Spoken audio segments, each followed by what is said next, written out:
Actually, MAP policy is we want to keep it short in terms of introduction in this moment that I want to introduce our guest speaker and our officers that inducted, the governors, including myself. But I just can't resist that I need to say something about the man. Ladies and gentlemen, today we are blessed.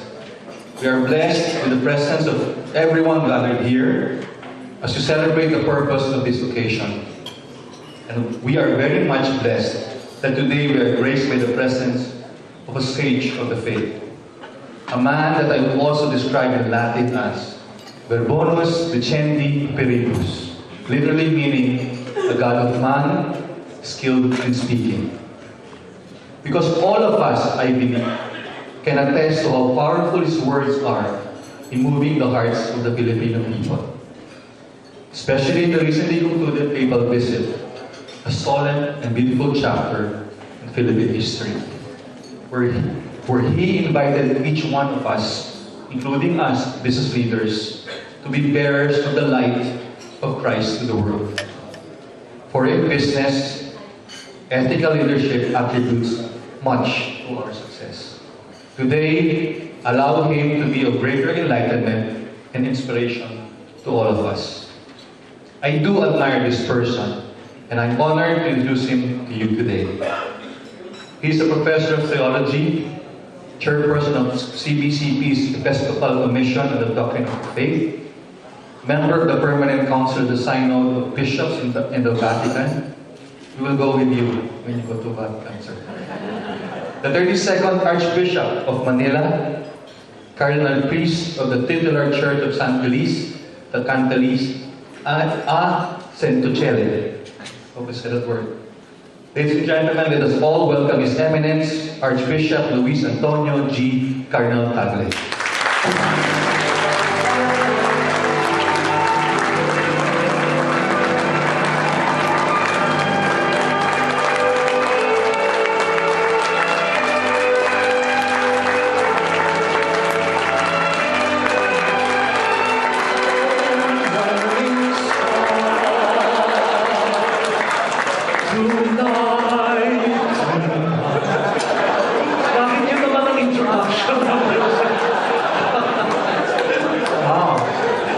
West Side Story.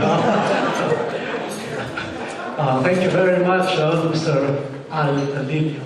And congratulations again to the new leadership of the Management Association of the Philippines, headed by Popoy. And thanks to all of you, for coming this afternoon.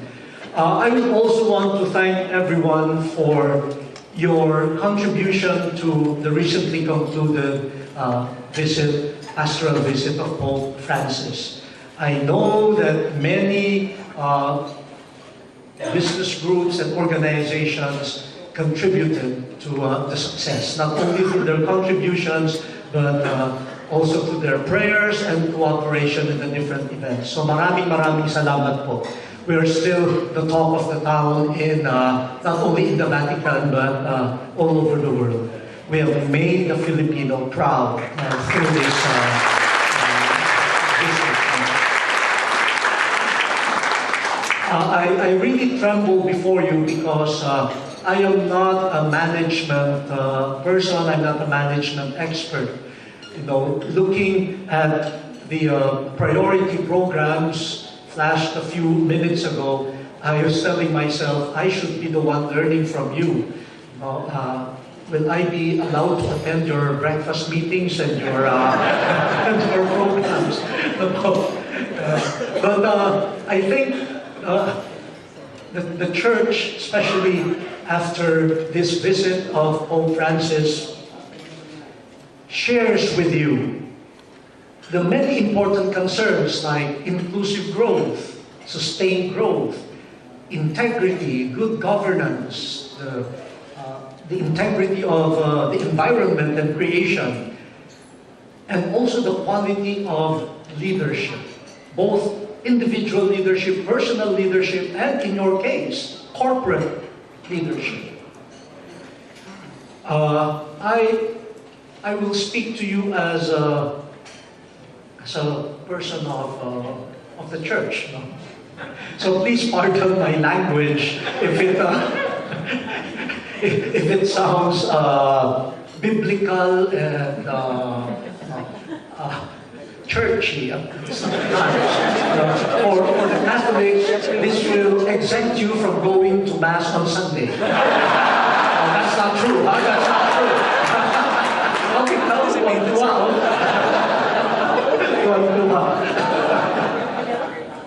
but this is a beautiful theme, the question of leadership, and the leadership that innovates. In church language, especially with the advent of Pope Francis, there has been an interest in leadership, a word that does not occur in the Bible. For in the Bible, the word that you always have is servant. You have the word shepherd, but the word leader does not occur as this English word connotes the reality. But for innovative leadership, as far as the church is concerned, to happen, for us, an innovative leader is a leader that inspires. You have to be competent. You have to be a person of integrity. But one thing that a true leader, as far as the church is concerned, is able to do is inspire. But the word inspire, inspirare, means to breathe.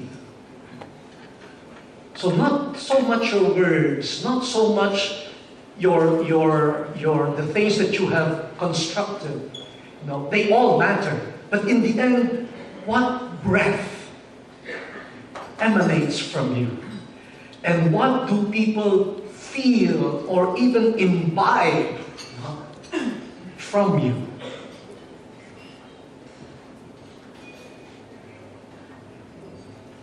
So we may have many leaders, but see how many can truly inspire and how many truly inspire.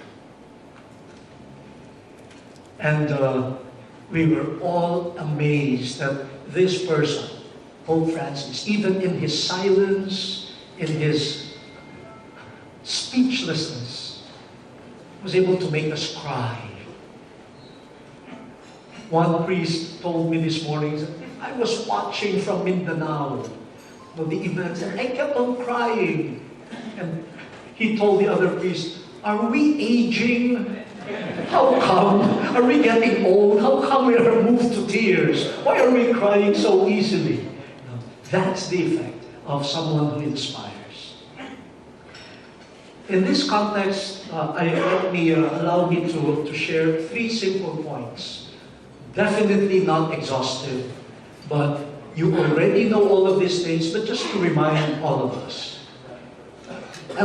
Some elements of innovative leadership and inspiring leadership that can help sustain growth, that is a growth inclusive of those that society often forgets.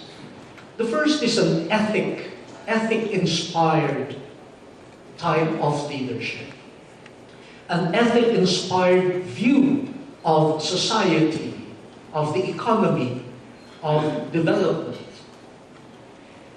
I was pleasantly surprised last year when the organizers of the World Economic Forum invited me to Davos. At first, I ignored the invitation. I said, what use do they have for a bishop attending the World Economic Forum? I will just shiver there in Davos. But then, towards the month of November 2013, almost every day an email would come. So I asked my secretary to check with them whether it was really meant for me. And they said, yes, we want you here. I said, why? He said, we want to strengthen the global agenda on faith and ethics for societal development. And there were at least 2 sessions that I attended, solely for religious leaders of the different world religions.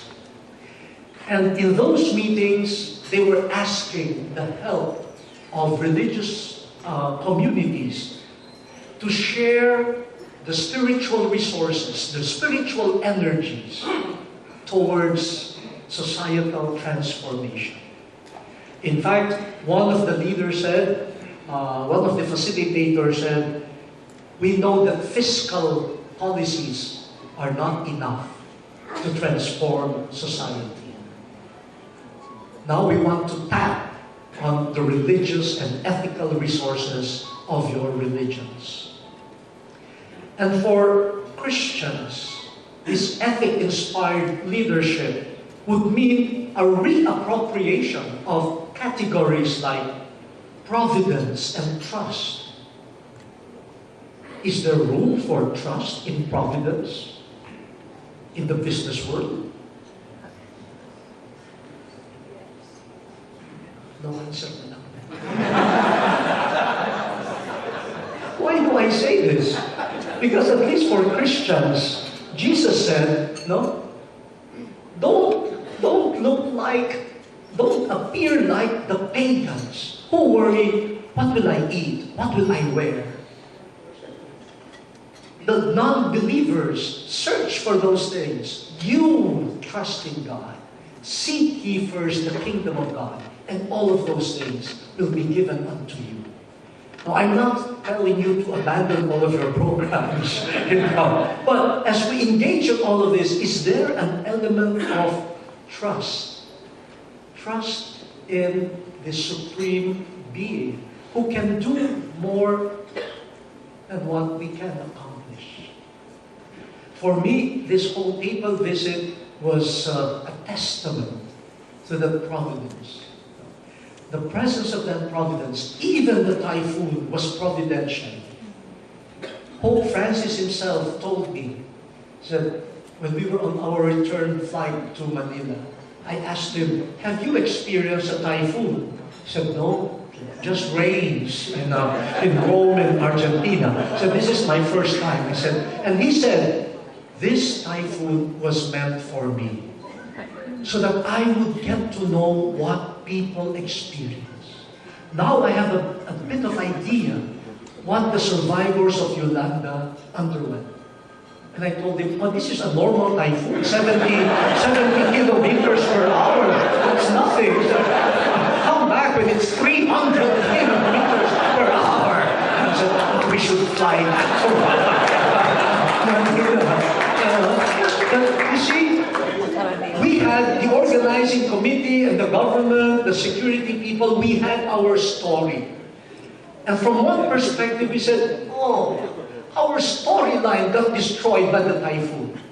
But God always has a better story to tell. And now the Pope has been enriched. He can tell the world, I have been through a typhoon. And now I can empathize more with those who suffer on account of typhoons. Creation and being co-creators, the value of work. Our God is a working God. And so the dignity of labor, because it is a participation in God's work. But we are co-workers of God as stewards, not really owners, but katiwala. The ethic of giving and sharing. Not every giving is ethical.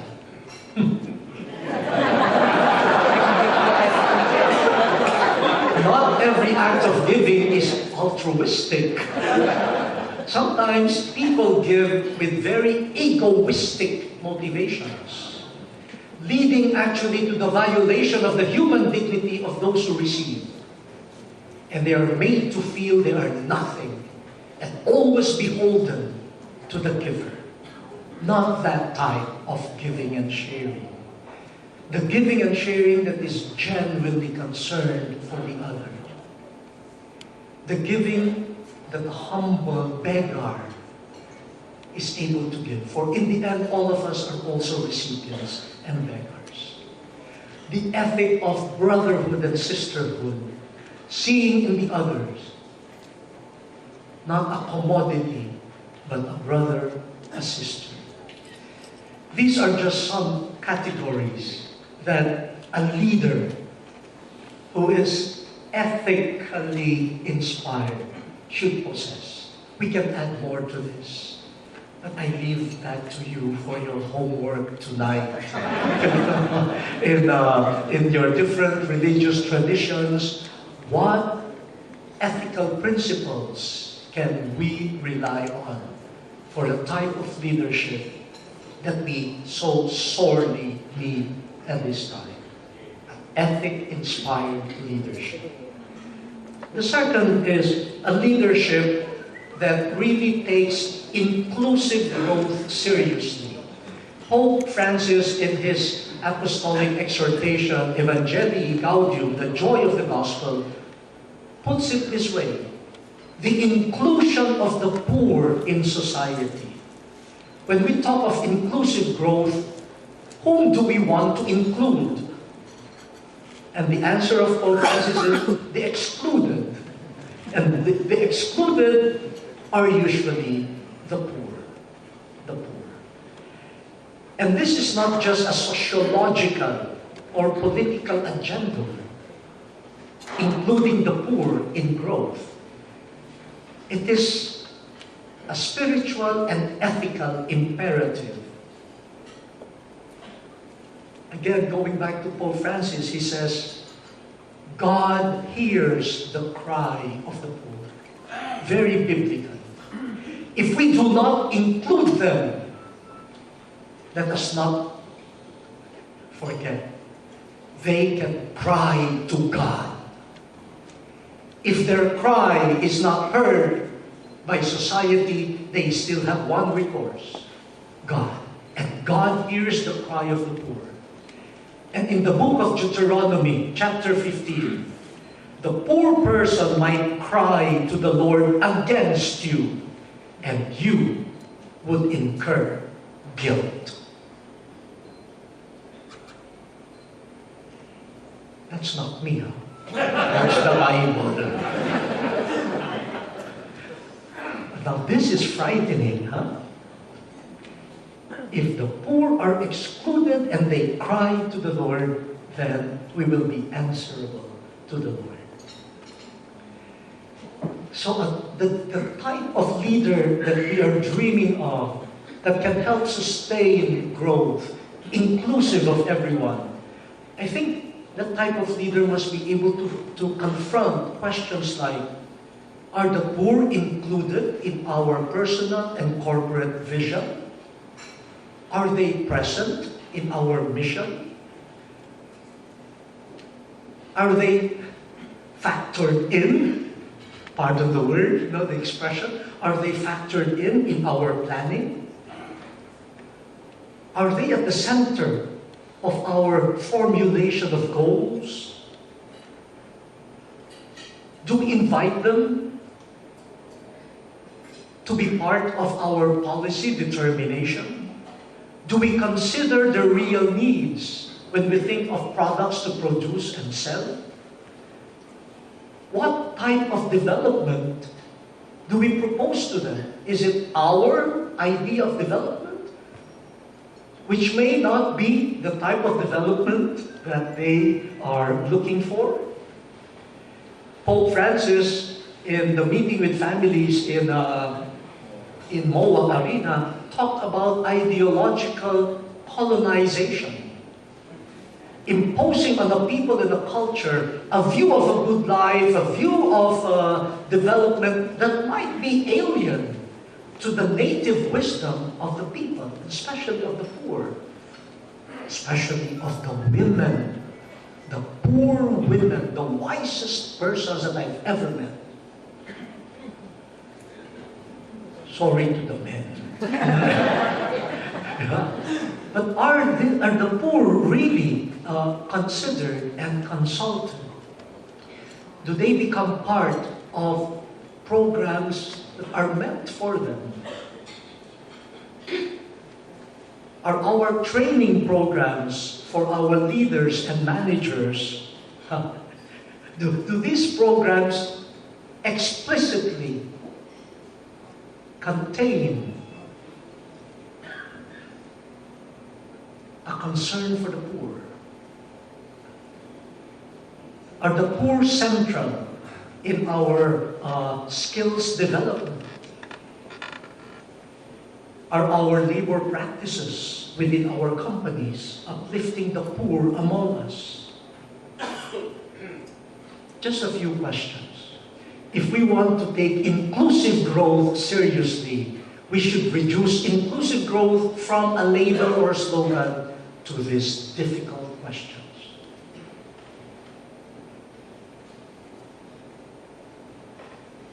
I am not a manager, but just for example, the school system of the Archdiocese of Manila, when we put inclusive growth at the center of our discussions and planning, wow! The whole approach to education shifts. Even the allocation of resources, even the system of awards. I even said our Catholic schools get la crème de la crème. But when you look at Jesus, his students, his disciples, Simon Peter, Andrew, James, John, fishermen, a tax collector, hated by everyone, Matthew, and Judas. His first students contained or possessed all the formulae for the closure of a school. But those were the first students of Jesus, and the first pope, the rock of the church, was a poor fisherman. So I challenged our school system. I said, why don't we accept only those who have been rejected by other universities?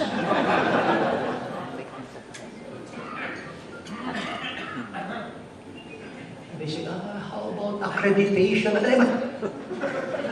Bible or accreditation?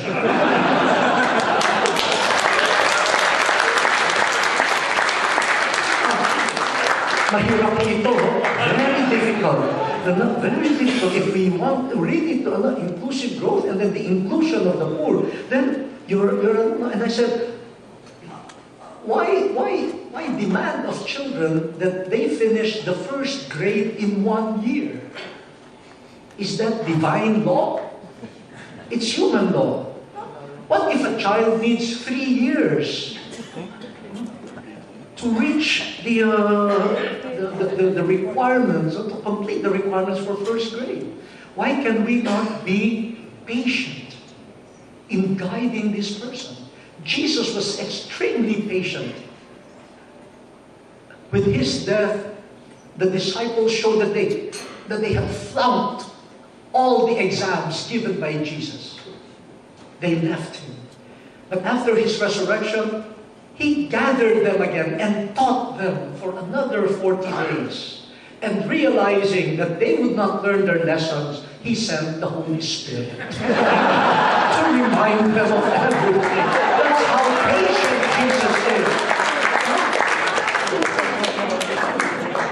Now, inclusion of the poor would have to impose on us this type of revision.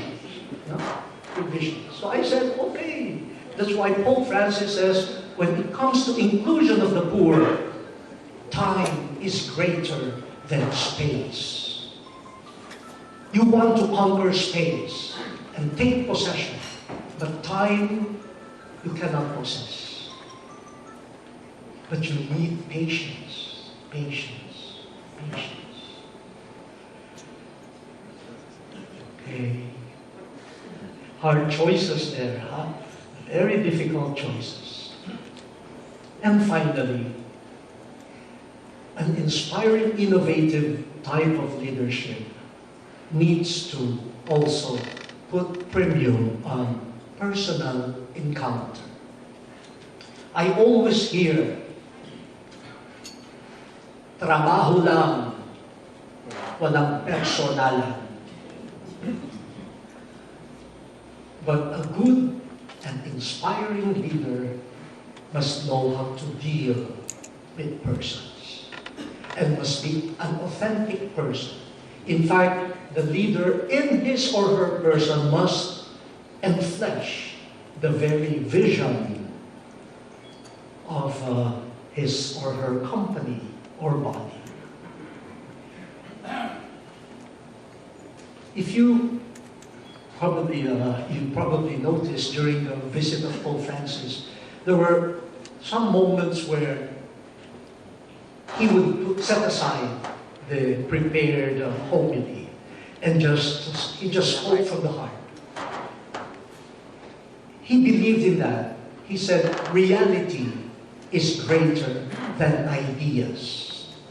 You have your ideas, but when reality sets in, look at reality straight in the eye and allow reality, especially the reality of persons, to enter your consciousness, to enter your heart.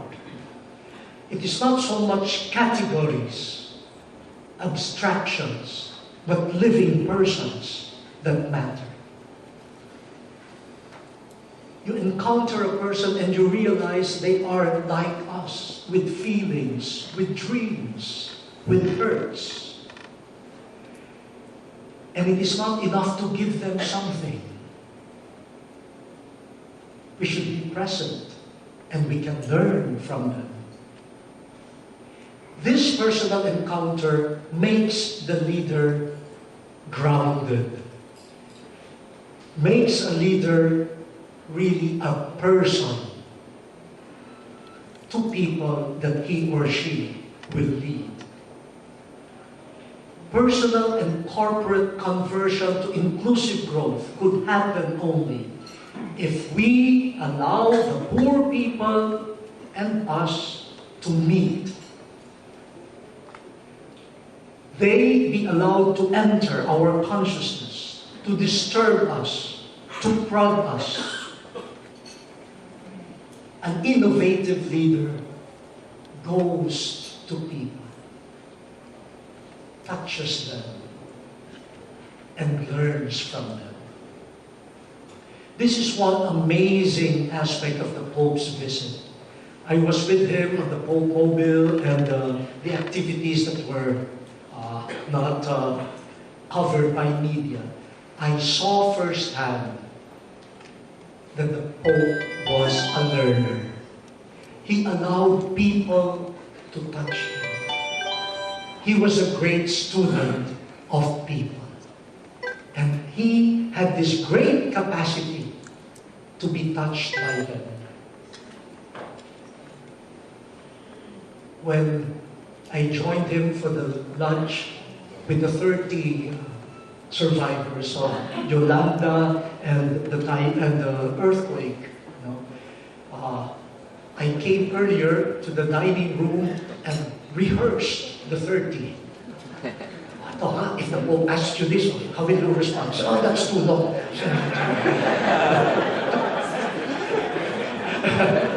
And then finally, the Vatican official said, oh, the Pope is outside. He will enter the room. But you do not have an hour, he said, because we have to return to Manila. You have 10 minutes. 10 minutes. I told him, only one thing. The losses that you have experienced, loss of family or property or what, just concentrate on that. And so the Holy Father came in and he sat beside me. So I asked each one. The first one to answer was a girl from Tacloban. She said, I lost my whole family and now I live with a friend of my mother. And down the line, with one woman, I lost my husband, my son, and 5 daughters. And I was translating to the Pope could hear him really groaning. Oh, oh, oh my, oh my. And then the people from Tagbilaran, two of them greeted the Pope, wanting to wave him, but they had no arms. Just the stump there. And then, after the 30th person, I asked the Holy Father, "Do you want to say something to them?" He said, "¿Qué posso dire? What can I say? What can I say?"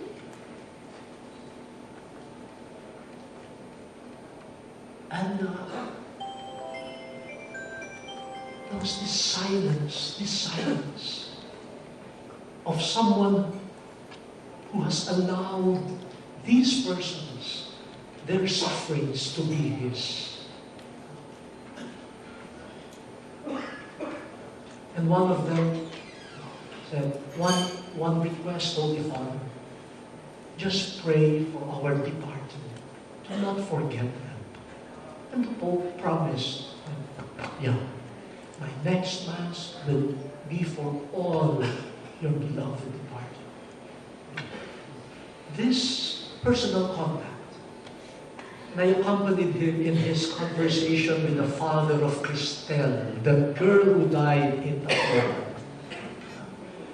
Again, I asked the father, do you have any message for the Pope? And the father said, it's very painful. Christelle is my only child. And I've lived for her. My wife is a overseas Filipino worker in Hong Kong. So my whole life revolves around Christelle. Now that she is gone, I have no one to take care of. I don't know what I will do. And then the father said, I had decided not to go to any of the papal events because I was afraid of the crowds. So I had decided just to watch the event on TV. Then Christelle died. Christelle died. And because of that death, I am face to face with the Pope. And he said, maybe Christelle organized this from heaven. I translated it to the Holy Father, and the Pope said, oh, what faith! The faith of a simple person. He allowed himself to be inspired. The poor, when included, become our great teachers in humanity and in the deep lessons of life, what it means to survive, what it means to hope, what it means to truly love. And the Pope did something beautiful. He gave a rosary to the father of Christelle and told him, this rosary is for Christelle.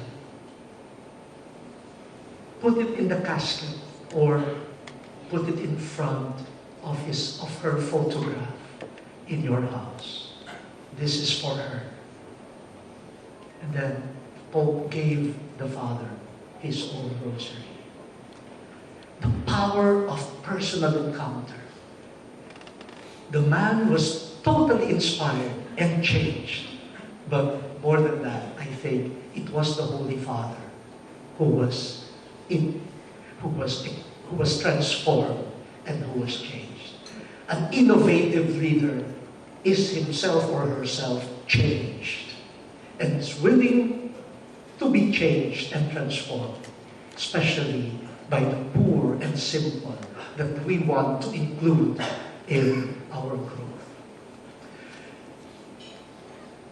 Tama na.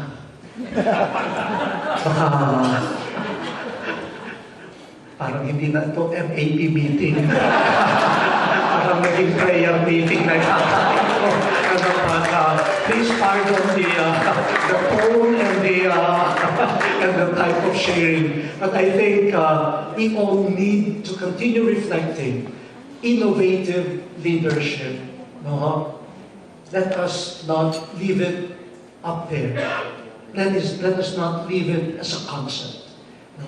There are many, many people who try to be innovative leaders. But when you look at them, they were people who were great learners, who were themselves transformed, energized by the little ones.